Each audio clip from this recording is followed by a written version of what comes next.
morning to the Americas, good afternoon to Europe and Africa, good evening to Asia. ICOM has, since the outbreak of the pandemic, responded to this unprecedented challenge for the museum sector, developing tools and delivering data.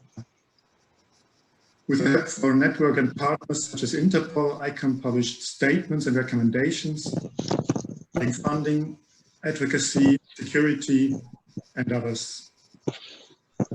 The survey, which we made in April, gave an overview about the situation of museums and museum professionals around the world. 95% of the museums were closed. 83% of the respondents expect museums to reduce activities in the future. But at the same time, we found that 50% of the museums considerably augmented their online activities. After these oriented first responses, this webinar now opens the second phase of ICOM's activity, developing strategies for the future.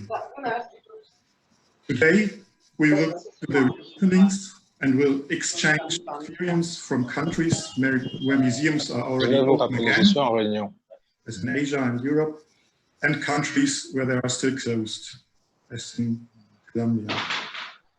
The next webinars will deal with the strategic challenges for museums under the conditions of the pandemic, exhibitions and programs for local public and communities, school publics, and of course online activities. Before I comment a technical remark, ICOM has 3 official languages. It was very important for me to have this webinar in all 3 languages. So at the bottom of the page, you will find 3 buttons so that you can choose between English, French, and Spanish. And now, please start. We are all waiting.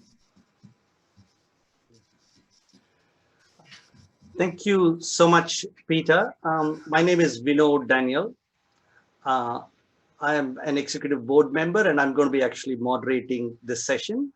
Just a couple of housekeeping rules. So if you can just make sure you're on mute, I think that will help in terms of sound quality. So who is speaking, I think you can have your microphone on, which would be the panelists. The others would have it on mute. The other thing I'll also request is if you can turn your video off. I think some of the participants might not have good bandwidth in their internet. It might also help. So those, except the panelists and Peter and a few others, if the others can turn your video off, that will help in the bandwidth. So thank you so much. Again, good morning, good afternoon, good evening, wherever you are. It's great that you can tune in.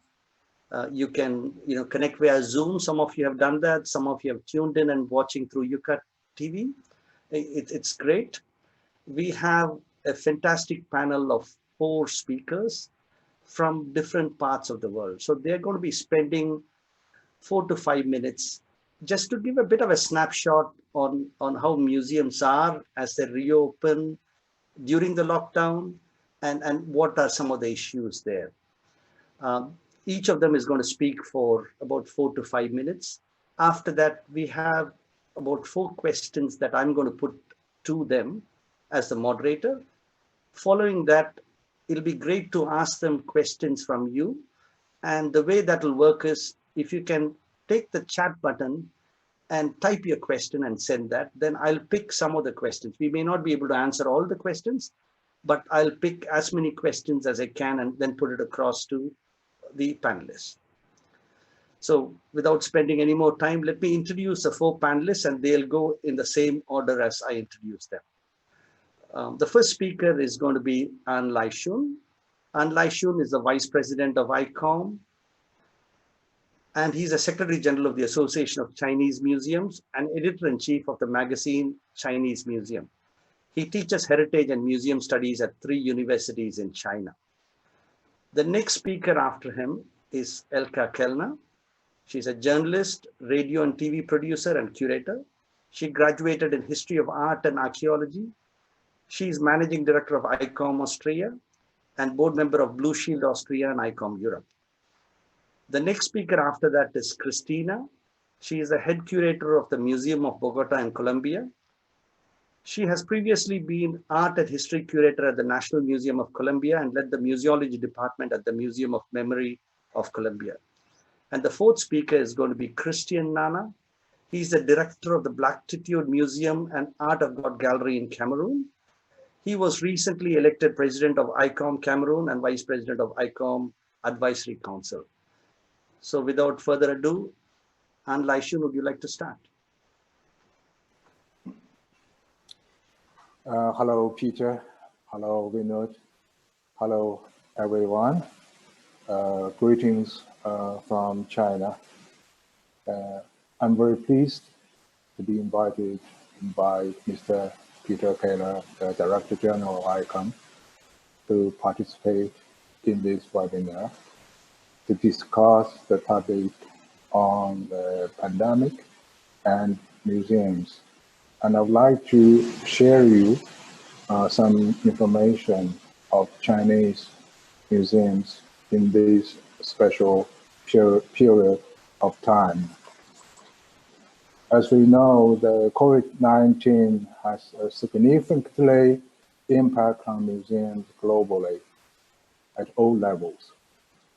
If there is anything special about China, it is that China was hit first by this new virus. Around January 25th, most of museums in China were closed, with the outbreak in Wuhan and Hubei province. Since March, some of the less tricky regions of the country have had tried to reopen their museums in accordance with government guidelines for prevention and control. And large-scale opening of museums began in May, and most of the museums are now reopened, except in a few cases. However, most of our museums are now only open partially and strict control. This is only one side of the coin from the point of view of protecting visitors' safety and the museum administration. On the other hand, there is lack of research on how to restore the confidence of the visitors to return to the museum. But given that the current state of other cultural institutions in China, such as theaters, cinemas, etc., this confidence may need more time. And so let's give a hope that this process will not take too long. Observing the current situation in China, the impact of COVID-19 on museums is mainly reflected in the level of opening to the public, as well as the quantity and the quality of museum services. The museum's collection, conservation, security, research, and the day-to-day operation have not been significantly affected, nor job losses, pay cuts, and the terminations of important projects, even during the 3 months in which museum people worked from home.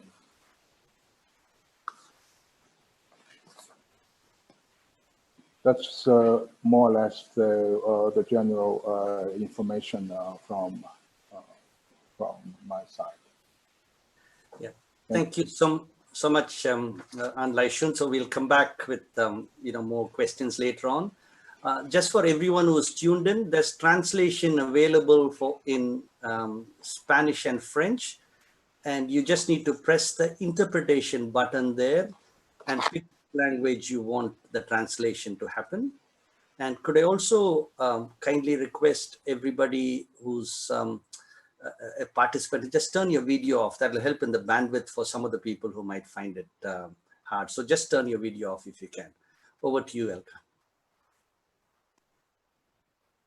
Thank you so much, Vinod. Thank you so much, Peter, for the invitation. It is a great pleasure being invited to join you all here today. And in my statement, I would like to focus on 3 points: the current situation in Austria and in Europe, our digital experiences during the crisis, and a short resume. So let me quickly run through these points. As lockdowns have come to an end in most countries in Europe, museums had to quickly reverse and update their health and security protocols to reopen. A majority of museums in Europe and around the globe have been closed in March and April and have been starting to open up again to the public in May and June. In Austria, ICOM has been in close contact with our Ministry of Culture, urging them to prepare special regulations and guidelines for museums.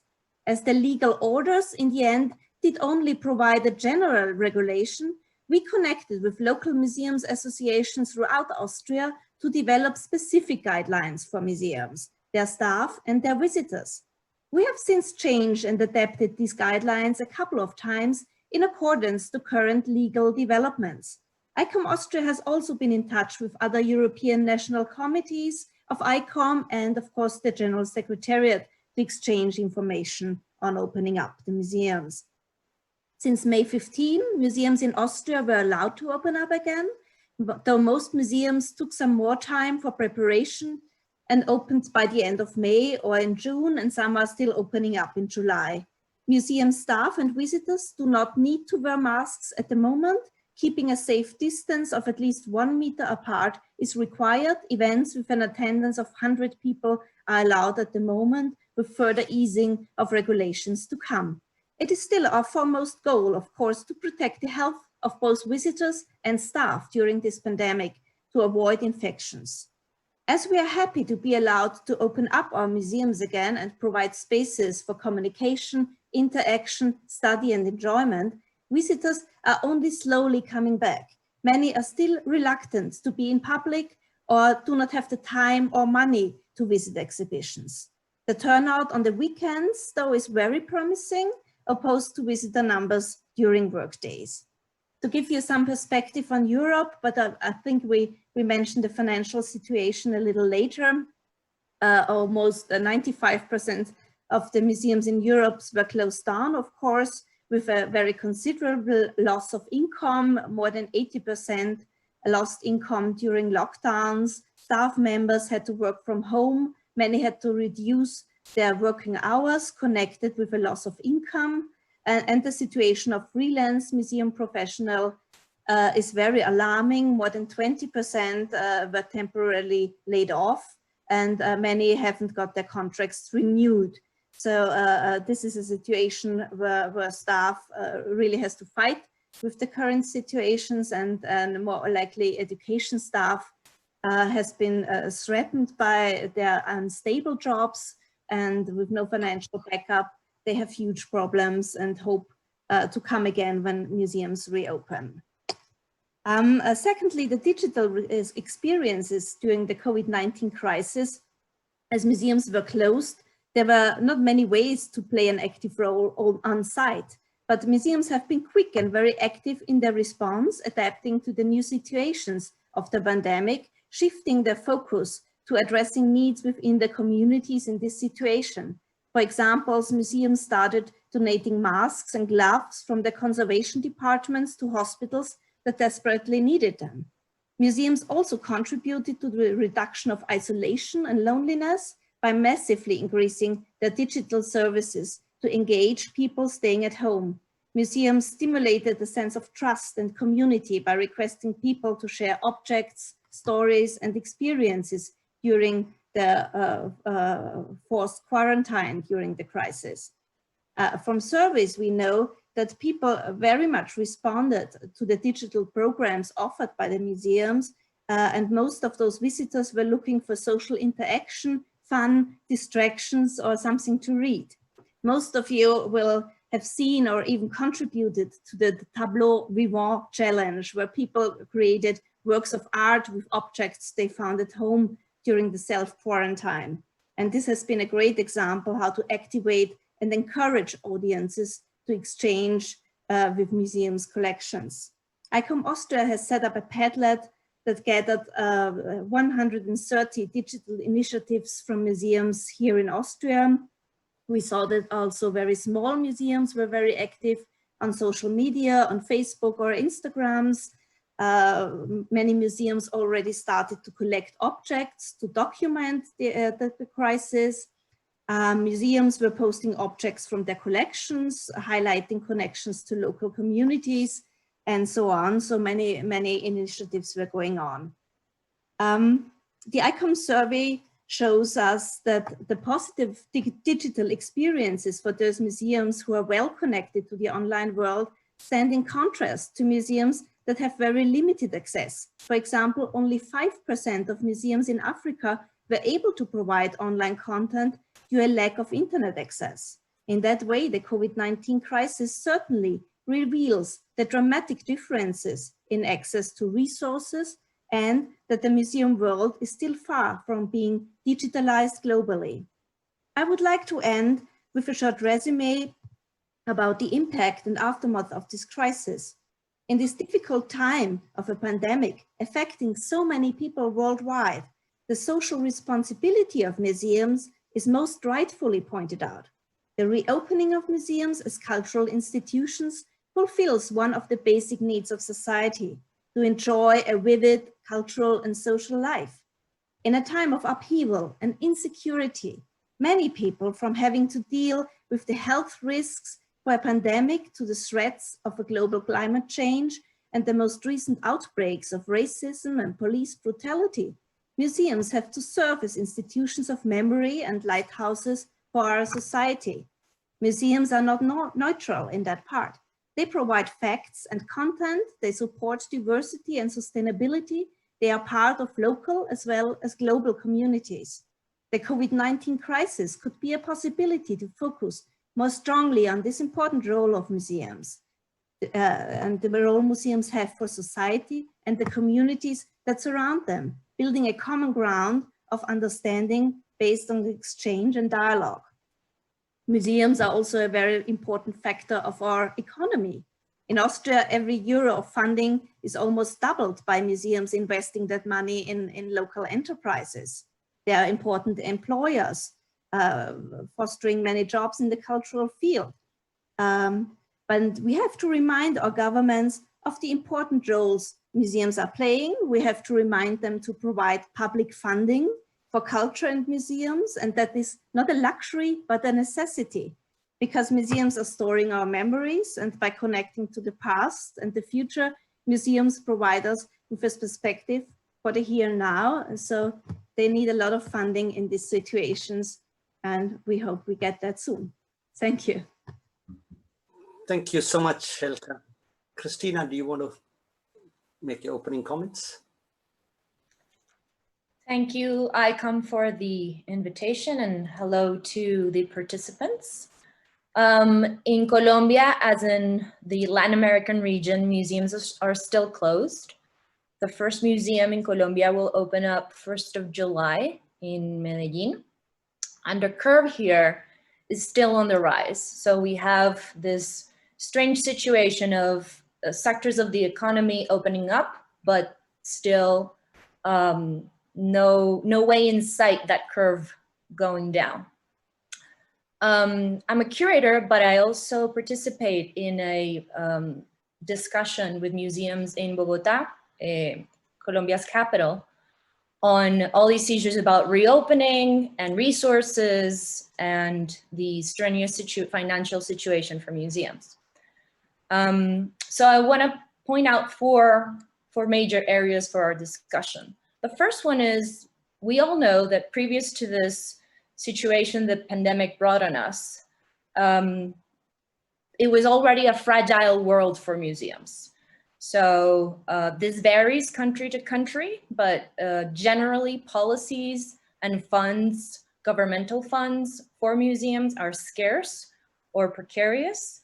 Of course, there will be budget cuts. Mexico has already announced this.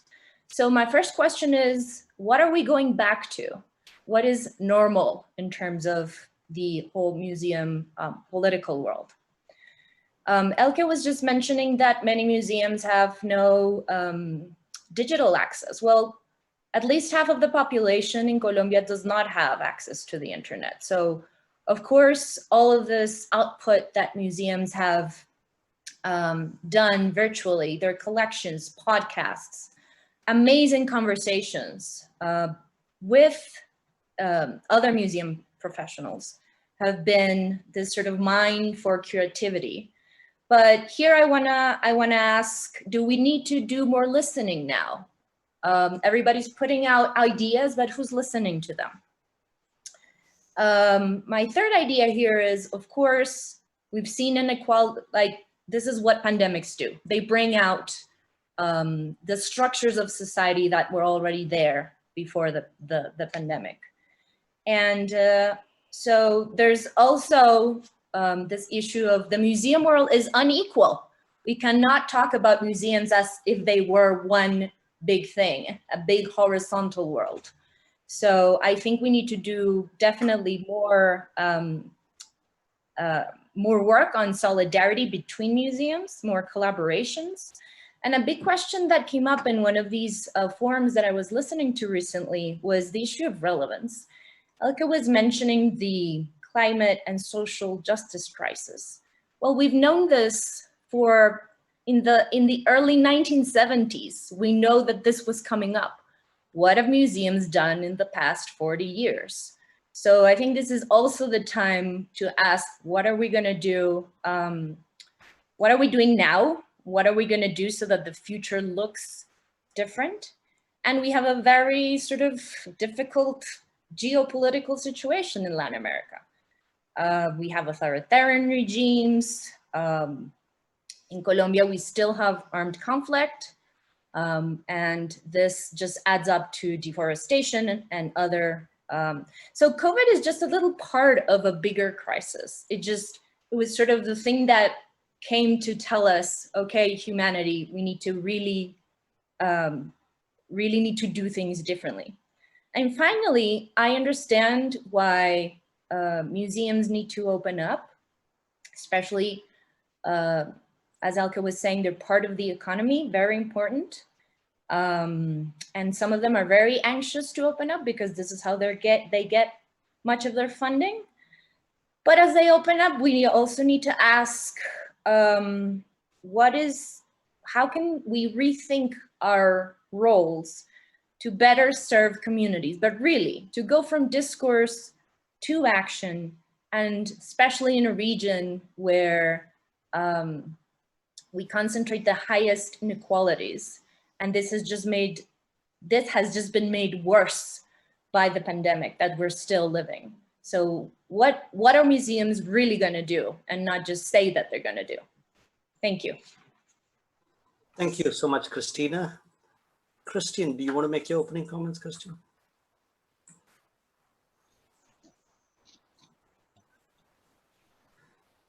Okay. Hello, everybody. Thank you to ICOM to ask me to be the speaker and to let people know what happened in the field of Africa about the COVID-19. Concerning Cameroon especially, before the pandemic, before the COVID-19, we have two great areas, region in crisis, because we have military problem in these areas. We have areas of the north of Cameroon and southwest of Cameroon, with the people who want to be separate with Cameroon, with the other part of Cameroon. So the professional of museums there have a lot of problems before COVID-19 because they are not working. The museum was closed before this pandemic in these areas. The same with the north region of Cameroon. We have Boko Haram, who is a Islamic war people who attack museums and heritage in this part of Cameroon. So before the pandemic, we in Cameroon, we have the problem with these two great areas because there is not a secure place for people and there's not activities, museum activities. That is the first problem that we have before the COVID-19. But now with the COVID-19, the other part of Cameroon, so the 7 other regions was really attacked and think that they was not prepared to have this kind of pandemic. And now it's not easy when we say that we are thinking about the reopening of the museum space over the world. In Cameroon, now it's not really possible because when I work with the other colleagues, it's very important to have a funding support for them because we have 3 types of museums here in Cameroon. We have the public museums. This percentage is 10% of the public museums. And we have private museums around 35%. And we have also the local community museums, where we have the small villages, the small areas where we have museums. So we have different types, different problems in those museums. The professionals don't have the same problem. That is why when we have been closed. Close, why? Because the government don't ask us to close here in Cameroon. We don't have a specific order for the state to close this museum place. We close because we want to protect our personnel. We want to protect the visitor who was supposed to come to the museums. That is why we decide, the ICOM board here in Cameroon, we have made a meeting and we decide to ask to the other professionals to be safe and close the museums because we cannot open during pandemic. It's not possible to work in this kind of environment. So that is why we are closed during this pandemic. And now the Cameroonian government asks people to reopen the cultural space and the other space, but they don't take any proposition for us to ask us how we can reopen and how we can work. That is very hard to work in this condition because there is only 10% of public museums. The other is private and local museums. And they have at the head of these museums a board. And at the beginning of the year, each board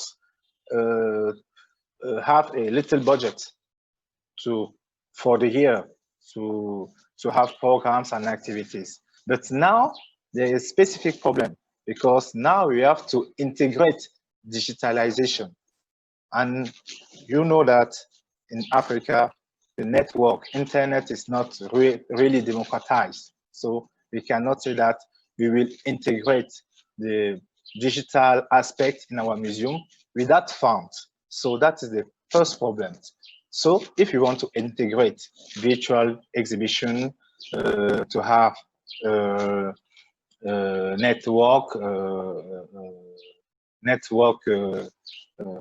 site internet, as we say in French here, to have this site internet, to have other activities in digital, we need to have the network. Network is not very easy now in Cameroon.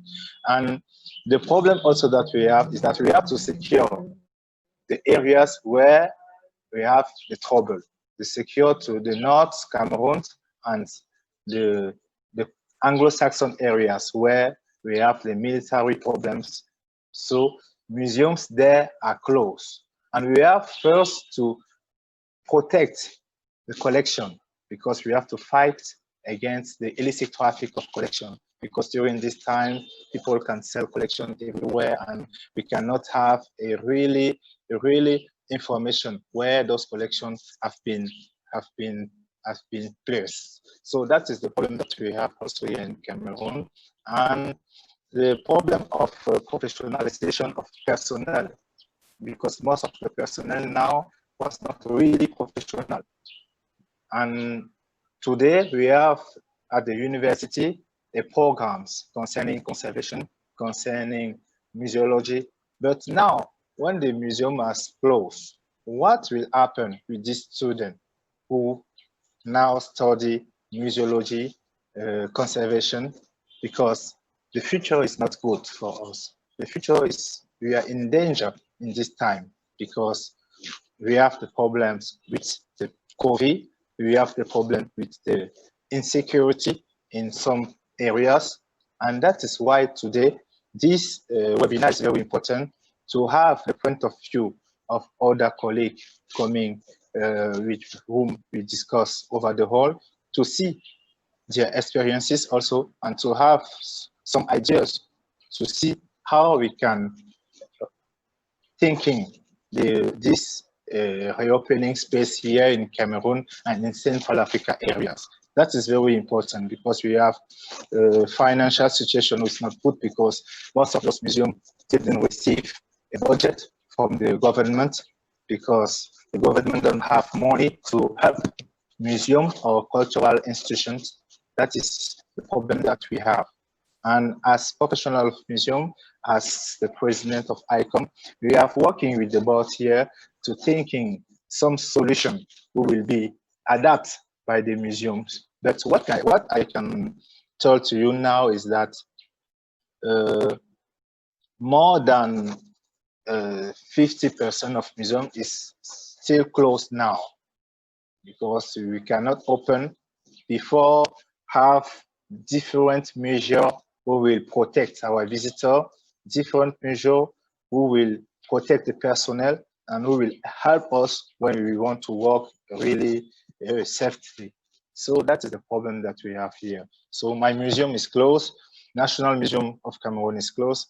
Several other museums also is closed. So now we are not very, we are in what is an impasse situation for us. We don't know really how we can rethinking these reopening museums. We don't know how we will work with students, because we have several time internship students coming from the university who come in the museums, and who will try to work with them, to give to them more information of the museum field, and more information who can help them during their report at the end of the year report. That is very sad situation. That is why we are so confused actually here in Cameroon and in Central Africa areas, and we are thinking that we need really support if we want to reopen our space to the public and integrate the new barrier measure who will help us to have a safety visit in our museums. Yeah, that is generally what I can introduce now. Thank you. Thank you so much, Christian. Let me thank Laishun, Elka, Cristina, and Christian for your opening comments. To the audiences, I think there's a large number of audiences watching it through Yuka TV, and some are doing it through Zoom. Please send in your questions, and I'll try to put as many as I can. Now, to the panelists, kindly be very precise in your answers. Don't take more than 10 to 15 seconds to answer. Otherwise, we can't entertain too many questions. So let me start the questions with four small, simple questions. The first one is, I think you've given a comprehensive overview on what's happening in your part of the world. If there is one takeaway lesson that you want to stress to our audiences as they reopen museums post-lockdown, what would it be? So maybe we can start with Laishun and then go the same order. Thank you, Vinod. The lesson, in my point of view, we can learn is that we need to be fully prepared for the uncertainty of the COVID-19. In the last 2 weeks, as you know, in Beijing, have had about 230 new cases reported after 56 days without new infections. Although this situation is different from the previous one, the local government still has taken the strictest measures. Accordingly, some museums in Beijing have taken stricter control measures, while some museums now reclosed temporarily. I think before the COVID-19 is fully controlled, as hope, this may become the new normal for our museums all over the world. That's what I think. Elka? All right, one lesson learned. Nobody thought how quickly this all could happen, how quickly a crisis like that could hit us. And I think museums need to prepare also the disaster risk management plans to be resilient against crises like that. I mean, you can't do anything if you have to close down the museum because you have a case of a pandemic. But we also have to update for other risks, to prepare for climate change or blackout or something like that. So we have to adapt and be resilient and prepare plans how museums could react to crises like that. And I think it's also important to take away from that, that museums need to think about how they can support their local communities in a kind of crisis, how they can support on-site or online. And I think Christian also rightfully pointed out that we have to tackle and confront the problem of looting, possible looting of collections, and the illicit trafficking of cultural goods if museums are closed down and can't be secured due lack of funding or lack of personnel during a crisis like that. So that would be the short input to that. Thank you. Thank you. Cristina? For me, personally, the lesson has been collecting the past is not enough. 2 years ago, we commemorated the 1918 so-called Spanish influenza. And none of the lessons that we drove from that experience were relevant today. So the past is not enough. We need to do something with that past in order to really create transformation in the present. Thank you. Christian? Yeah, for me, I think that the museum are facing with a new challenge, and we must migrate and integrate those new program and approach. That is very important because with COVID-19, we have seen that our approach was not really interesting. But now we have this time to reintegrate a new approach, and concerning exhibition, concerning approach with our visitors, how to work close with our visitor by integrate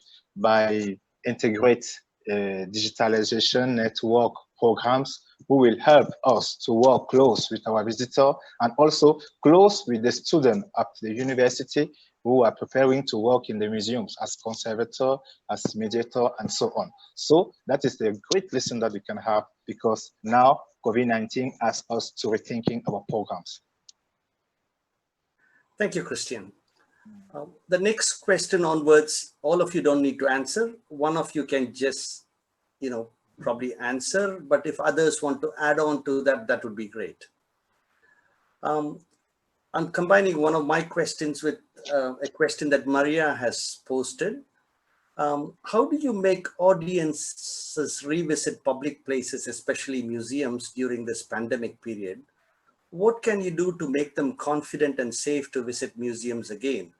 Now, adding the part that Maria said, she was specifically concerned about elderly visitors. Many of them love coming to museums.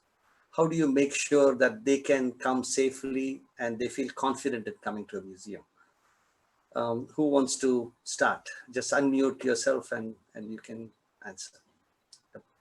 Go ahead. All right, so if I may, I would start because we put a lot of effort and thought into that already here in Austria. And I think the two big aspects are first, trust. You need to have clear museum-specific guidelines concerning the security of museum staff, the security of museum visitors. People have to really think about how they can make the museum safe in order to follow the legal regulations that the government puts out, to have safe distance, to disinfect hands-on stations or have disinfectant ready for people who come and visit, to have a safe environment in the museums, to inform people with signs, putting up signs to inform them to keep distance and keep hygiene measures hand-on. You can have plexiglass barriers for cashiers. You can have very small groups for guided tours.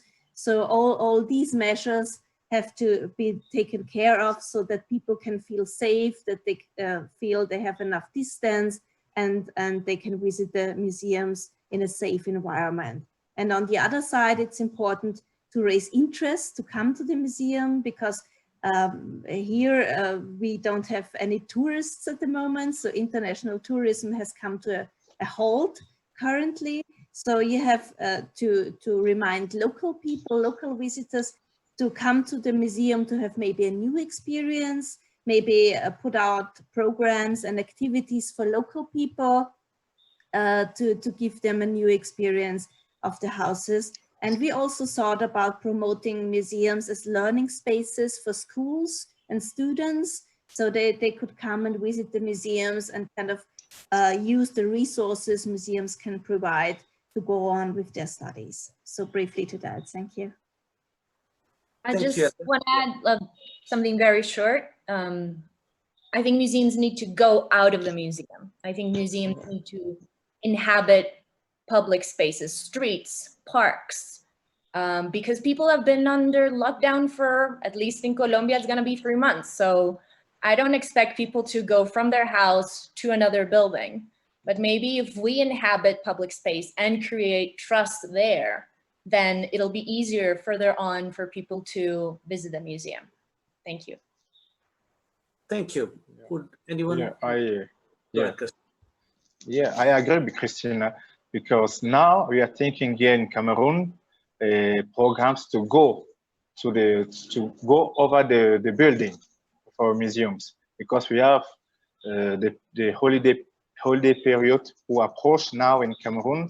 We have students and family who will go to holiday, so it's time for us to prepare the place where we can have a little exhibition, where we can introduce little notion of heritage and museums, to be close to the visitor, to be close to the citizens, and to have a little program and a little exhibition who will interest them and help them to learn more about their history of their local communities. That is the kind of program we ask to our professional of museum to try to experiment. That is very important for us, to move to the building, to go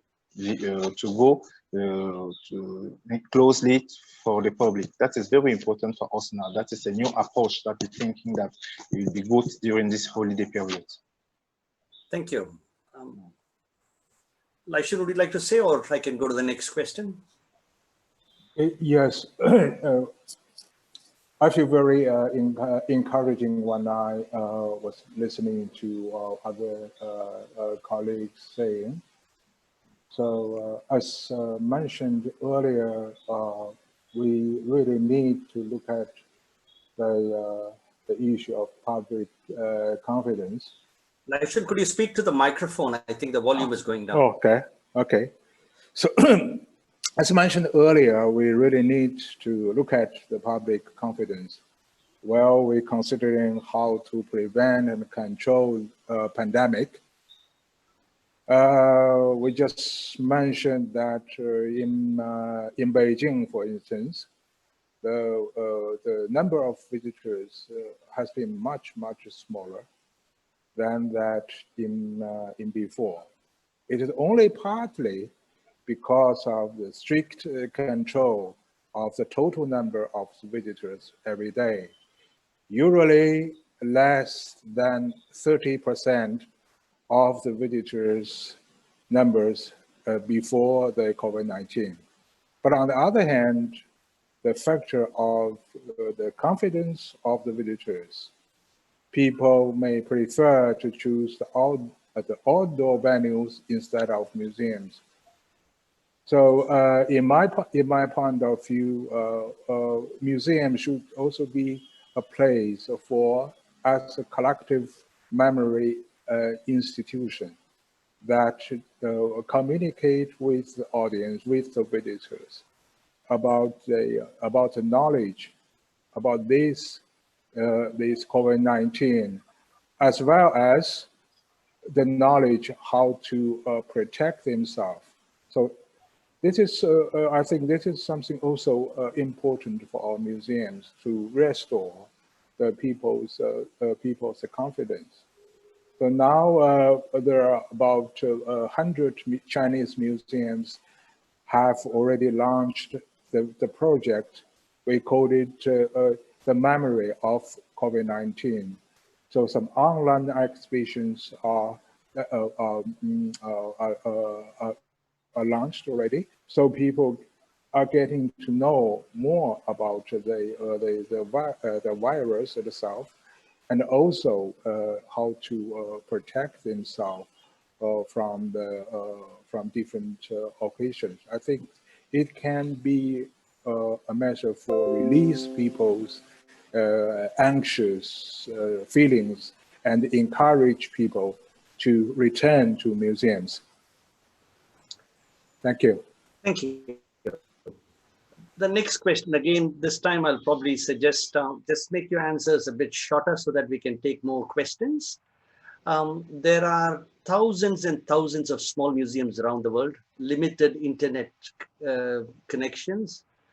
They probably, in technology too, they sometimes struggle.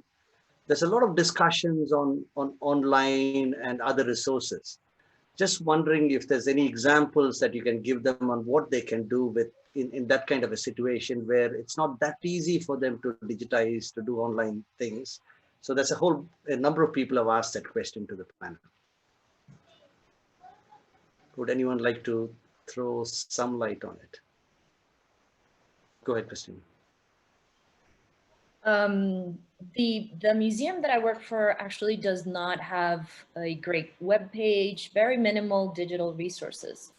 So what we tried to do with the resources we had was an exhibit on Instagram. So we're using social media, but obviously for content and for discussion. So we took this in Spanish influenza that I mentioned, and we made an exhibit out of it. We're actually concluding it next week. And we were trying to pull lessons from the past in order to see what we could use that past for as we live through another major world event. So that's an idea. There's a lot of controversy about using social media, but it's a tool that we have there. Yeah. Christian, do you want to?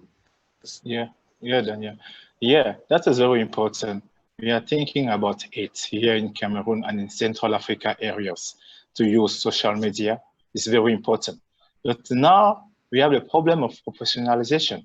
What I'm thinking about, because now there's a new profession who integrates museology aspects. So we have to have a personnel who will take care of those pages in the social media.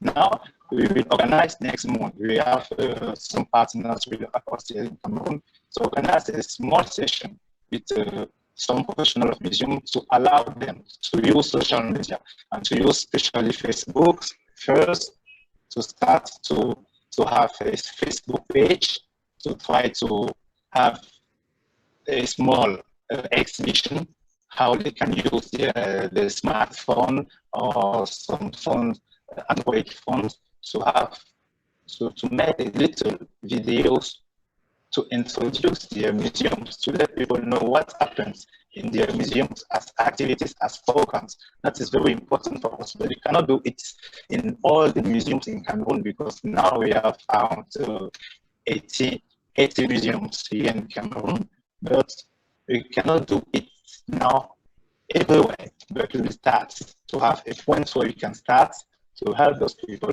to have opportunities to use social media. It's not really easy to have network that is clear, but it's very important to try to work. We have to move because we cannot stay and wait everything coming about or coming to other people. So we have to propose something. We have to be really active. Yeah, that is what we ask the people here in Cameroon. We are lucky because we have smartphone. That is very important today. We can use it to try to diffuse heritage and museum activities. That is what we encourage our members here to do. That is very important for us. Thank you, Christine. The next question, I'll combine a whole number of audience questions, and this one relates to audiences coming to museums. International tourists are going to be short in numbers for most museums. Even tourists from interstate are going to be short in numbers. So it's probably going to be the local audience that is going to come to museums for a while. Can one of the panelists maybe highlight a bit on how they approach programming, how they approach, exhibitions, and what they do over the next, few years, keeping this in mind?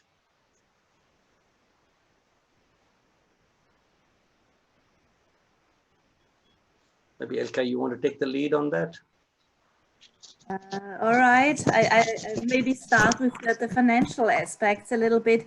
The OECD has predicted a 50% to 70% decrease in global tourism activities that is continuing through the coming years, at least to 2021.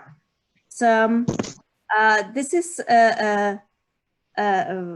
beyond the immediate crisis, a long-term dramatic decrease of museum income that is affecting us, and many museums are really hardly struggling to compensate for that loss of income.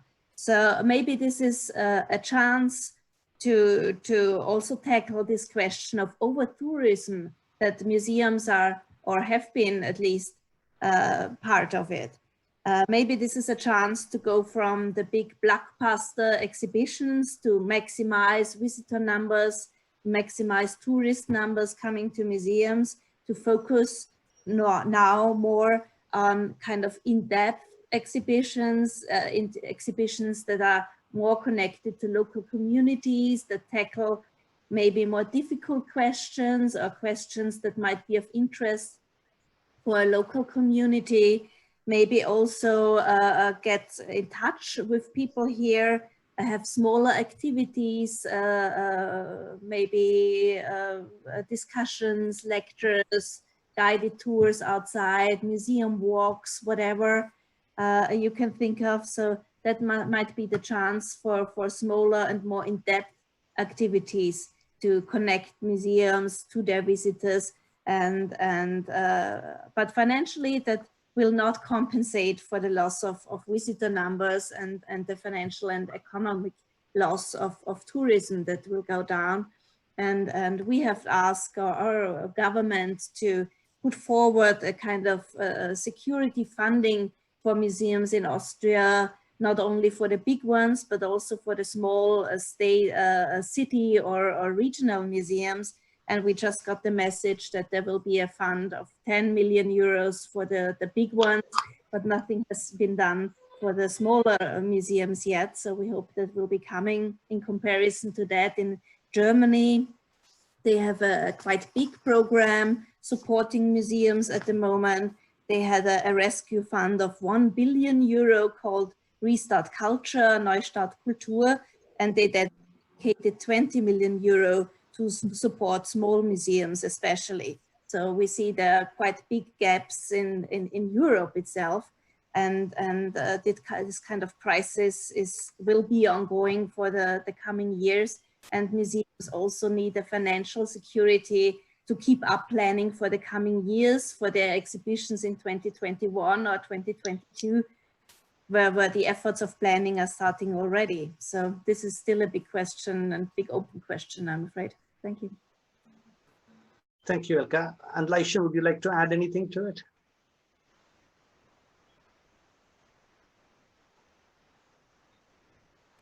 Not really, but perhaps we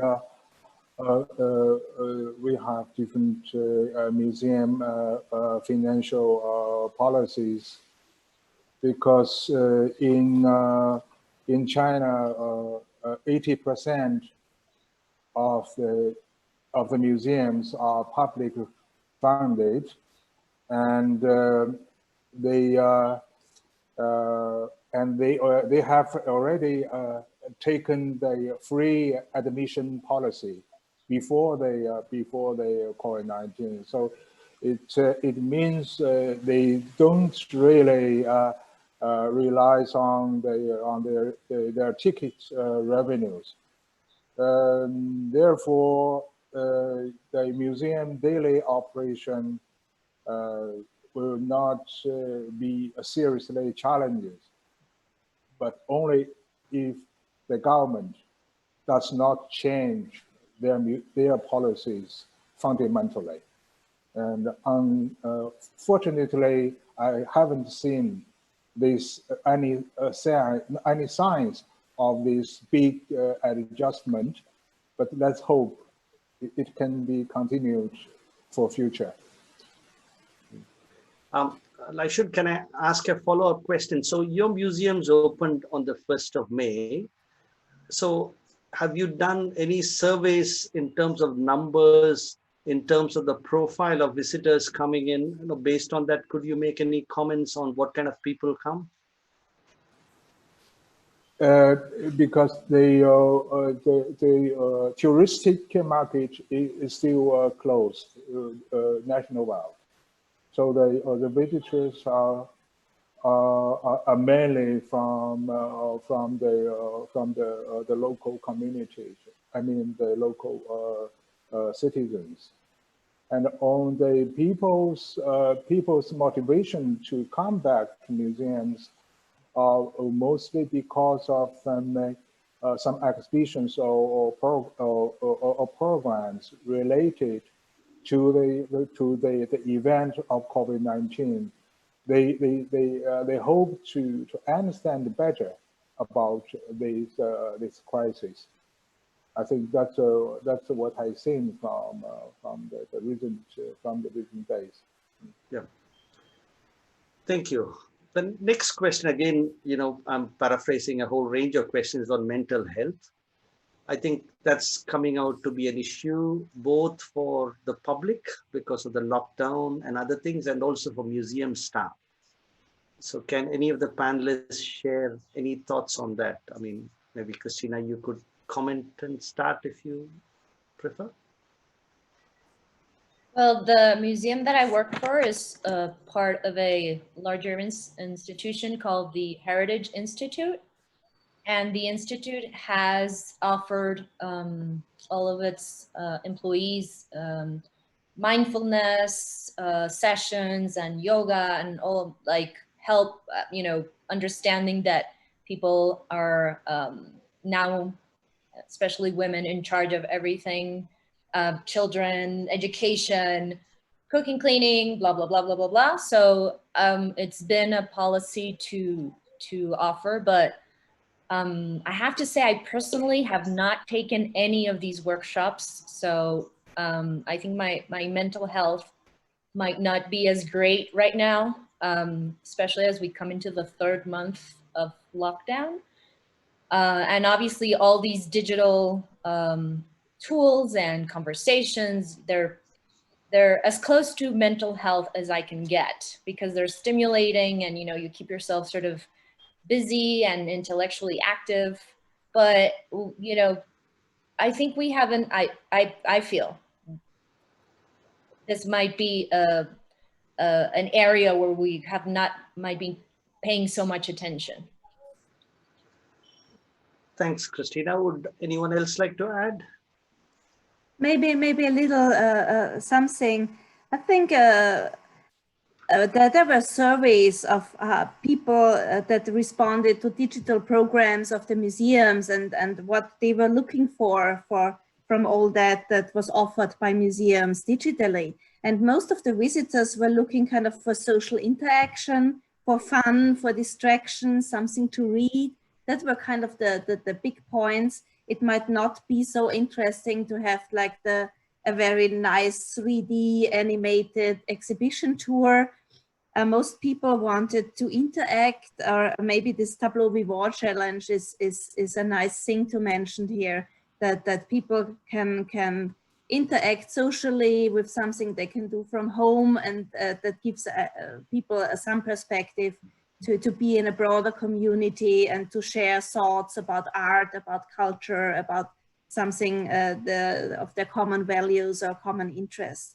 So I think that would be very interesting. And on the other side, we see in Austria, as museums are opening up here already, people are kind of hungry for culture. They want to go to museums, but they do that on the weekends because during the week they have to work. So maybe we have to adjust opening hours, have something longer opening hours in the evenings maybe, because during the day museums are empty because most people are working. School children are still not allowed to come to museums. So that might be some effort to put in to adjust to that situation also. Thank you. Thank you. Would anyone else like to add anything? Okay, the next one I'm actually, I picked a question that George Abungu has posted along with something more broader I had. Now, going forward, if this is going to be part of the normal in terms of how museums need to operate, post-pandemic for a number of years, you're going to have a problem where the visitor numbers are going to be low, the income is going to be low. What's going to be the new norm for how you do things? I mean, how do you balance your budgets? How do you keep the museum going? Any thoughts?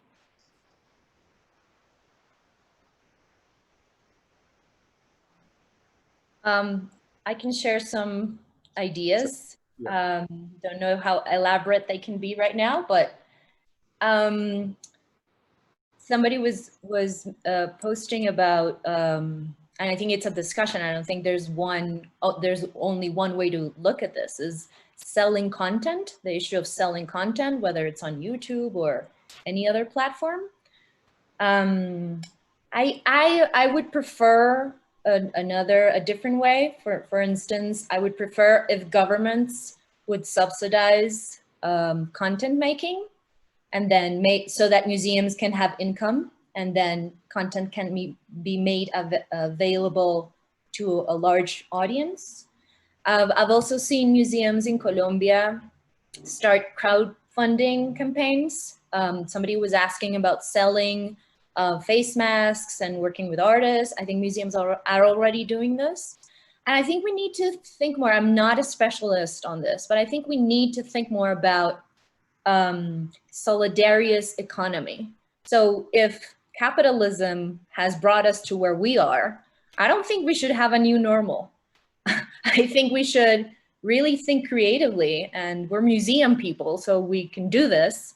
We need to think creatively about the sort of economic webs that we need to create. Maybe we need to be selling and helping, I don't know, peasants or artisans or young entrepreneurs who are out of work, right? I think we need to become part of the problem and not just watch it from the sidelines. And that's my initial sort of thoughts. Thank you. Anybody else would like to add?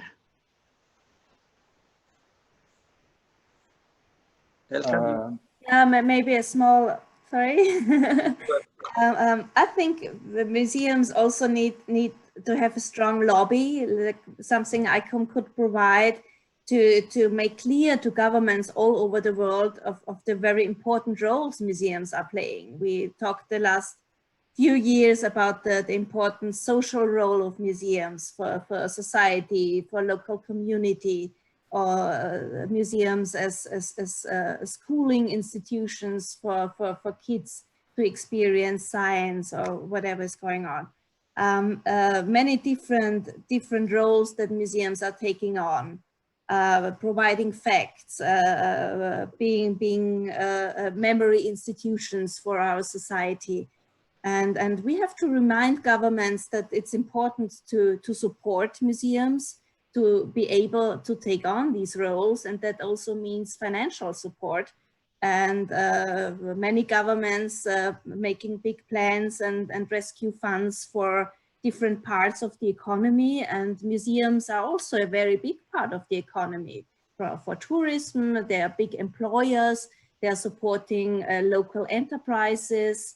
Many people and small enterprises are connected to museums, graphic departments, printing shops, transport, whatever you name it. So museums are a big part of economy, and that needs to be realized, and we need to kind of build a lobby internationally that governments are being aware to support museums and give them funding or special funding to get through this crisis. Thank you. Thank you. Go ahead, Laishun. I'm not sure if a museum as a profession and museum people as professionals can really be successful in kind of economic campaigns, because it is not our specialization. So in my point of view, there might be two things important. One is that the museums must change their conventional concept, even their methodologies. So museum must be much more community involvement. Means museums should start some community-oriented campaigns. So indirectly, to get the support from the local communities, and the local population can support, maybe tangible, maybe intangible. So, but this is something really worthwhile to do. And secondly, is that museums have to be more active in the local economic and social development. I don't mean museum ourselves put ourselves just directly into economic market by selling some souvenirs, or that. It is still very limited, and it is not our specialization. But perhaps let the local government or local authorities to realize museums can be one of the driving forces for the comprehensive social economic development in that region. That's what I understand. Thank you, Laishun. I think we are getting close to the time we have allotted. And let me also apologize to everybody else here who wanted to make a comment. We didn't have a format where you could speak just because we had a shortage of time. Let me thank the four panelists, Laishun, Elka, Cristina, and Christian, for being here, for sharing your knowledge. Let me also acknowledge and thank the ICOM Secretariat and the board, because I think all through this pandemic period, there's been so much discussion, so much of other things that have been done to help museums during this period. And I think this is one of those efforts. And I understand more than 1,000 people are logged in today. So that's great. So thank you, Peter, Alberto, everybody. So I'll just pass it on to Peter to say the final words before we close. Thank you, everybody, for my part as well. This discussion, I think, despite the difficult situation everywhere in the world, showed us the strength of the museum sector. Museums are active, they are inventive, they are inclusive, and future-oriented. And for this future, under the condition of the pandemic, we heard several strategies I think we will have to follow in the future. On the one hand, the local publics, there I found very interesting this idea Cristina mentioned to go out to public spaces, which will be one way to connect and also to create trust, as Elke said. Digitization, of course, of collections and activities, which would then be social media, in particular in Latin America and Africa. And the solidarity between museums, which Cristina mentioned, will also be a focus for ICOM. We are planning to send out a call for solidarity projects soon. So there will be can be activities of museums in the future. Thank you, everybody. Once again, thank you to the speakers, Laishun, Elke, Cristina, and Christian. Thank you, of course, to Vinod, who moderated this webinar. And thank you, everybody who's there to listen to us. Thank you from ICOM.